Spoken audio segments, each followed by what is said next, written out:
सच्चिदानंद भगवान की, बांके बिहारी लाल की, अंजनी लाल की, सत्य सनातन धर्म की, संत समाज की। ओम तत्सत। परमात्मने नमः। श्री कृष्णाय परब्रह्मणे नमः।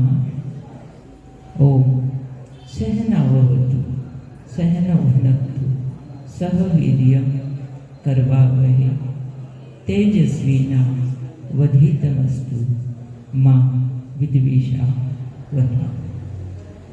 ओम अखंड बोधाय शिष्य संतापहारिणे सच्चिदानंद रूपाय तस्मै श्री गुरुवे नमः।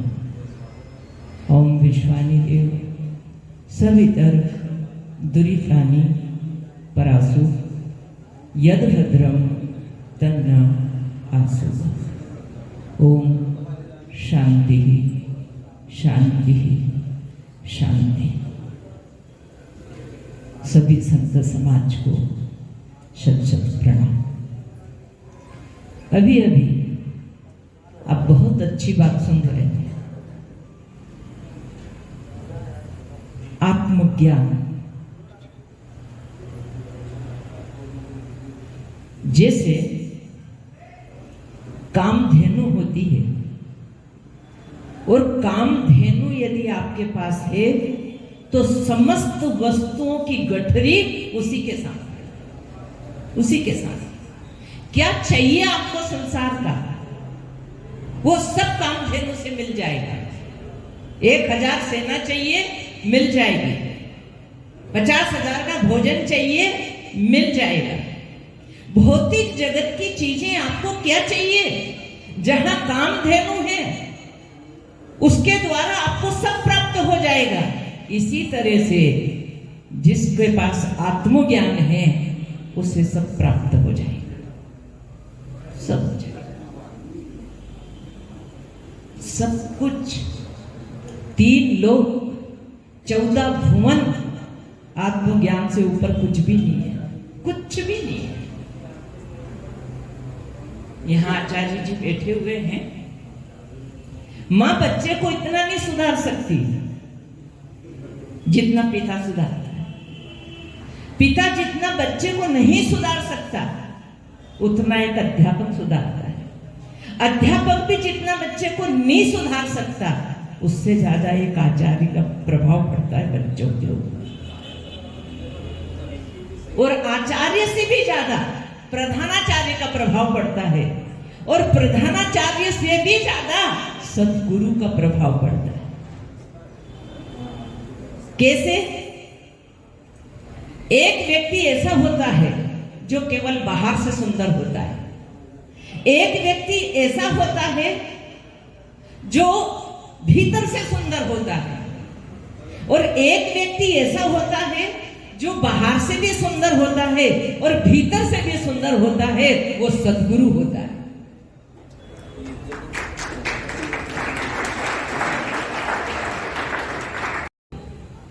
क्योंकि सद्गुरु को जब बोध हो जाता है तो उसका रूपांतरण भीतर से बाहर हो जाता है, वो अंदर से ही शुद्ध हो जाता है। इसलिए वो अंदर से भी शुद्ध है, बाहर से भी शुद्ध है, वो सद्गुरु है। और ऐसे के शरण में और ऐसे के चरण में हमारा भाग्य बन जाता है। मैं अंगूठा टेकती मैं अपनी ही बता रही हूं। 8वीं पढ़ना कोई बड़ी बात नहीं है। और मेरे गुरु सर्वतंत्र स्वतंत्र महामंडलेश्वर स्वामी ब्रह्मानंद जी थे। पूरे जीवन जिन्होंने अध्ययन किया है, वेद शास्त्र विशारद, गीता रामायण भागवत ऐसे रखे थे जैसे हाथ में आंवला रखा, ऐसे रखे थे। उन्होंने इतना ही कठिन तपस्या की और प्रसाद मुझे दे दिया, बना बनाया दे दिया। ये होते हैं सद्गुरु। इसलिए दुर्योधन का जो मार्गदर्शक है वो कौन है? शकुनी। दुर्योधन किससे पूछ के काम करता है? शकुनी से पूछ के करता है, और जो शकुनी के मार्गदर्शन में चलता है उसका क्या परिणाम होता है ये आप सब जानते हैं। अर्जुन क्या है? वो भगवान श्री कृष्ण के मार्गदर्शन में चलता है। जो भगवान कृष्ण कहते हैं उस तरह से करता है अर्जुन अपने जीवन का निर्वाह, तो परिणाम क्या आता है? इसलिए ये देखना होगा कि आपका मार्गदर्शक कौन है। जरा सी बुरी संगति कैकेयी को मिल गई है ना, थोड़ी सी देर जरा से मंथरा के विचार हावी हो गए तो क्या परिणाम आया? क्या परिणाम आया ये आप सब जानते हैं। एक संगति क्या कर सकती है? दुनिया में काला मुंह कर सकती है, और एक संगति क्या कर सकती है? तुम्हें दुनिया में सबसे ऊपर ऊंचा उठा सकती है। यही तो सत्संग है। आप सुन रहे ना कि सत्संग करता क्या है? पापी को पुण्यात्मा बना देता है। यहां हम पुण्य कमाने आए और पुण्य की पूंजी बढ़ा के रखना। यशोदा ने इतना पुण्य बढ़ाया था कि वो नंदलाल यशोदा की गोद में आ गया था, है ना। कोई कहता है मुझे माल की गर्मी है, कोई कहता है मुझे खाल की गर्मी है, कोई कहता है मुझे ढाल की गर्मी है। अरे एक बार नंदलाल की गर्मी भी तो महसूस करके देखना। इंसान दो तरह से पावरफुल बनना चाहता है। एक व्यक्ति पावरफुल बनना चाहता है डिग्री प्राप्त करके, पद प्राप्त करके, समाज में मेरा सम्मान हो जाए, उससे अपने को पावरफुल मानता है। कोई राजनीति से जुड़ करके अपने आप को पावरफुल मानता है, कोई धन से अपने को पावरफुल मानता है, कोई कहता है मेरी जाति समाज में प्रतिष्ठा है इसलिए मैं पावरफुल हूं, मैं बड़े नेता के पास बैठा हूं मैं पावरफुल हूं। याद रखना ऐसे भी लोग हैं, और कोई पावरफुल बनना चाहता है, लेकिन ध्यान देना वो अपनी आत्म साधना से पावरफुल बनता है, वो अपने आत्मज्ञान से पावरफुल बनता है। और जिसे आत्मज्ञान प्राप्त हो जाता है वो विराट से एक हो जाता है, और जो विराट से एक हो जाता है उसके द्वारा पूरे विश्व की सेवा होती है। पूरे विश्व को वो वैकुंठ बना देता है। ये प्रभाव होता है अच्छों का ये प्रभाव है। कल का सत्संग था उसमें मैंने बताया था कि श्री कृष्ण भगवान के हाथ में चक्र सुदर्शन है। सुदर्शन नाम दिया है उसको, लेकिन वो मारने का काम करता है ना। सुदर्शन वो मारने का काम करता है। वो अन्यायी को, वो अत्याचारी को, वो भ्रष्टाचारी को, वो आतंकवादी को वो मारने का काम करता है, लेकिन फिर भी हम उसे सुदर्शन चक्र बोलते हैं। क्यों? क्योंकि जो भगवान के सुदर्शन चक्र से मारा भी जाता है तो उद्धार हो जाता है, कल्याण हो जाता है। अच्छे के पास में यानी भगवान के पास में, उनके हाथ में चक्र सुदर्शन होता है, वो मार के भी तार देता है। और बुरे लोगों के पास में अगर फूल भी होता है तो खतरनाक है, वो असुंदर हो जाता है। ये संगति है। इसलिए ध्यान दे। एक डॉक्टर सोचता है, बुरा ना माने कोई बैठा हो, एक डॉक्टर सोचता है हर व्यक्ति बीमार पड़े, एक वकील सोचता है लोग लड़ाई झगड़ा करते हैं,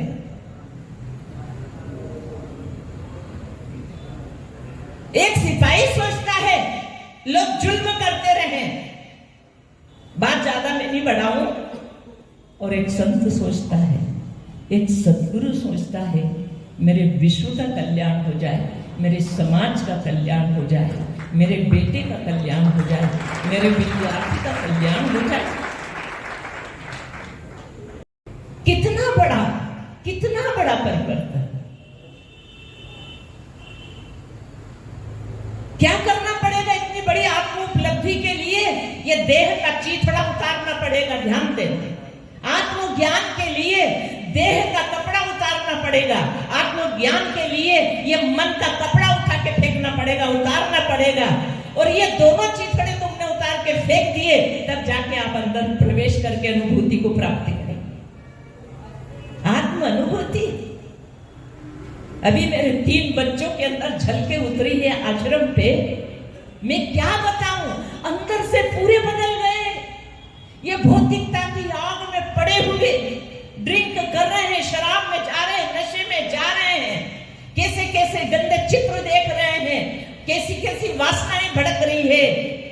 और आप देखिए यहाँ के बच्चे, ये विद्यार्थी देखिए यहाँ जो बैठे हुए है ना, उनको जरा सी झलक मिली, अंदर की झलक मिली, जड़ से परिवर्तन हो गया, अंदर से परिवर्तन हो गया।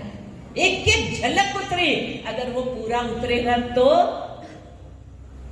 और उसे पूरा उतारने के लिए क्या करना पड़ेगा?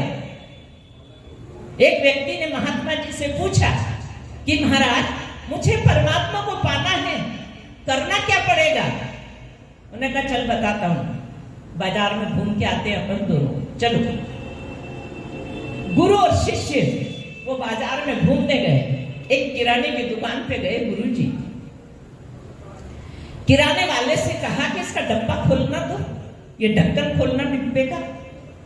उसने डिब्बे का ढक्कन खोला, उसमें बच्चों के खाने की गोलियां रखी थी। महात्मा ने कहा ये दूसरे डिब्बे का ढक्कन खोल के बताना, शिष्य साथ में है, उसे दिखा रहे हैं। दूसरे डिब्बे का ढक्कन खोला, उसमें बिस्किट रखे थे। तीसरे डिब्बे का ढक्कन खोला, उसमें चॉकलेट रखी हुई थी। चौथे का खोला, उसमें मूंग की दाल, तुअर की दाल, किराने की दुकान थी और गोली बिस्कुट भी थे। इसमें तेल रखा है, इसमें घी रखा है, इसमें साबुदाना रखा है, इसमें चने रखे हैं। आखिरी में एक डब्बा और, इसको भी खोल। दुकानदार ने उस डिब्बे को खोला, जैसे ही ढक्कन खोला डब्बा खाली पड़ा था। उस शिष्य से गुरु ने कहा देख ले इसमें क्या है? बोले गुरुजी इसमें कुछ भी नहीं है, ये तो खाली पड़ा है।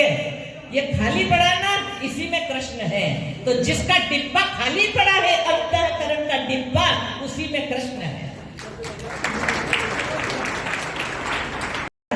संसार का कोई विषय वासना, भोग, आसक्ति कुछ भी जिसके अंदर नहीं है।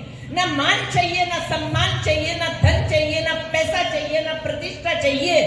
जो भीतर से खाली है, जिसे संसार से कुछ नहीं चाहिए, और उसे ही नहीं चाहिए जिसे भीतर वाला मिल चुका है, याद रखना वो भर गया। जिसे भीतर का पता चला है वो भगवत्ता से भर गया है, और जो भगवत्ता से भर जाता है उसे भौतिक जगत का कुछ नहीं चाहिए। उसे तो देना ही देना है, देना ही देना है। जो चाहे वो ले लो। कहां मिलेंगे तुम्हें सच्चे संत, कहां मिलेंगे? इसलिए भगवान कृष्ण ने गीता में कहा है कि बहु नाम जन्म नामन्ते ज्ञानवान नाम प्रपद्ये। कई जन्मों के बाद, कई जन्मों की साधना के बाद व्यक्ति को ज्ञान प्राप्त होता है। बहु नाम जन्म नामन्ते ज्ञानवान माम प्रपद्ये वासुदेवः सर्वमिति स महात्मासु दुर्लभा। ये मैं नहीं कह रही, ये भगवान कृष्ण कह रहे। धरती पे ऐसा महात्मा बड़ा दुर्लभ है, उसका दर्शन करना दुर्लभ है। कौन से महात्मा का? जिसको सब में वासुदेव ही वासुदेव नजर आता है। याद रखना, संत वो होता है, दूसरे लोग उनसे 1000 लोग दुश्मनी करे, लेकिन उनका एक भी दुश्मन नहीं होता है। एक भी दुश्मन जिसका नहीं होता है, एक से भी जिसको कोई द्वेष नहीं है। अभी अभी आपने आरुणि का नाम सुना था महाराज जी के द्वारा। गुरु ने कह दिया, क्या भोजन कर दिया है शिष्य से? हाँ गुरुदेव, भोजन करना बंद कर देना। बंद कर दिया। फिर दूध पीने लगा। क्या कर रही है? बोले दूध पीता हूँ। उन्होंने कहा दूध पी के जिंदा है, दूध पीना बंद कर। दूध पीना बंद कर दिया। फिर पूछा गया आप क्या कर रहा है?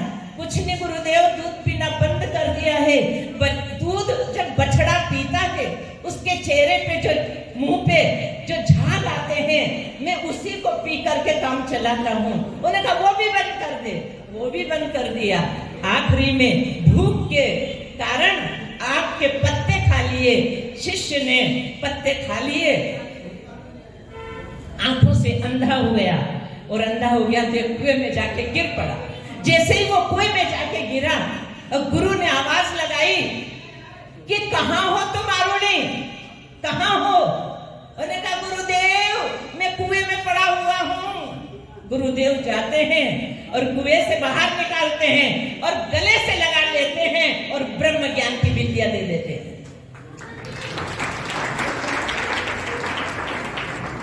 भाई समय बता देना, हो गया? और बोलिए। ठीक है। जिसका बचपन प्रबुद्ध हो, आचार्य जी बहुत अच्छा काम कर रहे हैं, क्योंकि बच्चे के बचपन को प्रबुद्ध बना रहे हैं। और जिसका बचपन प्रबुद्ध होता है उसी की जवानी शुद्ध होती है, ध्यान देना। और जिसकी जवानी शुद्ध होती है बुढ़ापा उसी का सिद्ध हो जाता है। बुढ़ापा आते आते वो सिद्ध अवस्था को प्राप्त कर लेता है। लेकिन उसके लिए ये जीवन भर की साधना चाहिए, जीवन भर की साधना चाहिए। तो एक सेठ जी थे और एक गरीब व्यक्ति था, और दोनों ही मंदिर जाते थे, जाना चाहिए। मैं तो धन्यवाद देती हूं पंडित मिश्रा को, जिन्होंने लोगों को भगवान से जोड़ दिया, मंदिर जाने लगे, है ना? उन्होंने कहा जाओ शिव जी को जल चढ़ाओ, फूल चढ़ाओ, पुष्प चढ़ाओ। अरे आज बच्चा जा रहा है और शिव जी पे जल चढ़ाएगा, वो दारू की बाटली नहीं उठाएगा। जो शिव जी को अगरबत्ती लगाएगा वो बीड़ी सिगरेट नहीं पिएगा। जो शिव की पूजा करेगा वो जर्दा पाउच नहीं खाएगा। कम से कम ये तो संस्कार आएंगे। अभी की बात है, ध्यान देना। एक लड़की ने एक मुस्लिम से शादी कर ली, आप मत कर लेना, सुन लेना उस लड़की के क्या बात कह रही है वो लड़की। उस लड़की ने कहा मुझे जाते से ही कलमा सिखा दिया, फला सिखा दिया, नमाज सिखा दी। तुमने मुझे क्या सिखाया? अपने पिता से बोला। आपकी भी जवाबदारी बनती है माता पिता की कि हम अपने बच्चे को कम से कम धर्म का ज्ञान तो दें, सनातन का ज्ञान तो दें, सनातन संस्कृति का तो हम ज्ञान दें, ताकि ऐसी घटनाएं न घटे। वहां गलत हम भी बन रहे हैं। हम लज्जा के नहीं बैठाते हैं ऐसी जगहों पे। आप बच्चों को उंगली पकड़ के ऐसी जगहों पे लाओगे, बड़े होने पे भी वो ऐसी जगहों पे आते रहेंगे, आते रहेंगे। नहीं तो ये संत सम्मेलन कौन, वही बोल लेंगे, वही सुन लेंगे। इसलिए हमें अपने धर्म का ज्ञान अपनी बेटियों को देना है, अपने बच्चों को देना है। जो अपने लिए जीता है वो दुर्योधन होता है, जो अपने लिए जीता है वो दुर्योधन होता है, और जो अपनों के लिए जीता है यानी अपने परिवार का ध्यान रखता है, अपनों के लिए जीता है वो धर्मराज युधिष्ठिर होता है, और जो सबके लिए जीता है वो संत होता है। जिसका जीवन सबके लिए है, जिसका जीवन अपने लिए कुछ भी नहीं बचा, वो संत होता है। इसलिए एक मंदिर में, बस यही बात समय को दे दिया, इसलिए एक अमीर भी जाता है, एक गरीब भी जाता है। वो अमीर दिन भर पूजा करता है, वो गरीब भी दिन भर पूजा करता है।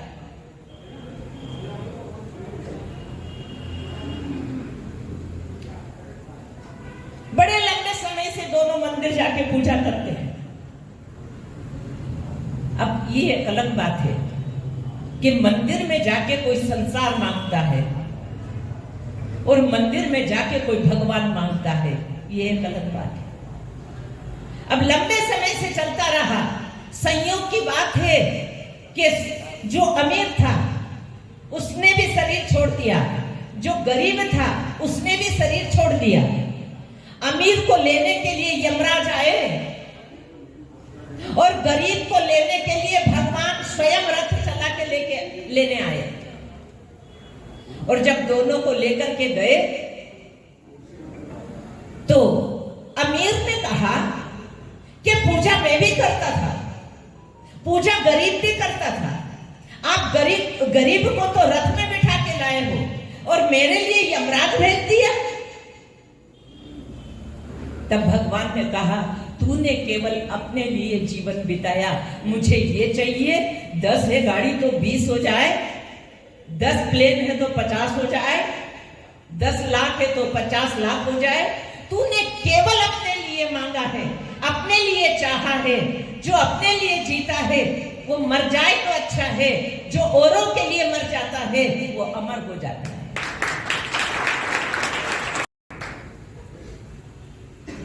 इस गरीब को केवल भगवान चाहिए। और मैं आपसे कहती हूं, अगर भगवान तुम्हें मिल गया सब पर्याप्त हो जाएगा, पर्याप्त हो जाएगा। भगवान का मिलना पर्याप्त हो जाएगा, कोई भूख नहीं बचेगी आपके अंदर आएगी। तो गरीब भगवान को चाहा था, उसने मुझे चाहा था, और तूने तो अपने लिए चाहा था, मुझे ये मिले, ये मिले, ये मिले। तो याद रखना, जीवन केवल अपने लिए है तो यमराज के पाले पड़ोगे, और जीवन अगर समाज के लिए है, धर्म के लिए है, राष्ट्र के लिए है, तो भगवान स्वयं रथ लेके तुम्हें लेने के लिए आएंगे। ठीक। ओम शांति शांति शांति। धर्म की हाथ ऊपर उठा के क्यों उठाना चाहिए? हमारे हाथ जब सिर से ऊपर जाते हैं पॉजिटिव प्रभाव पड़ता है हमारे ऊपर। कोई भी रोगी को बिठा देना आप यहाँ लाके स्वस्थ हो जाएगा, एक पॉजिटिव प्रभाव पड़ता है। इस बहाने से आपके हाथ ऊपर हो जाए। धर्म की अधर्म का प्राणियों में विश्व का सत्य सनातन धर्म की शिवो